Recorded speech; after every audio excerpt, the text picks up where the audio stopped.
The students have always shown a measure of interest in drafting in and of itself if they're interested in architecture or design work. But now that we have the 3D printer and they're able to see their work as a 3D finished object, the interest has grown considerable.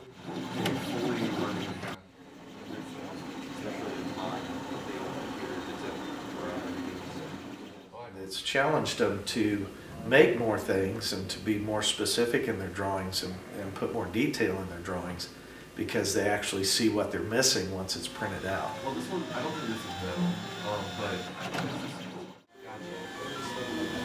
Yeah. Good. Yeah. That's what we want to do. They can go out on the internet and go to websites like Thingiverse, which has already 3D models drawn up that they can download and add to, or they can design their own. Yeah. Good. Yeah. That's what we want to do.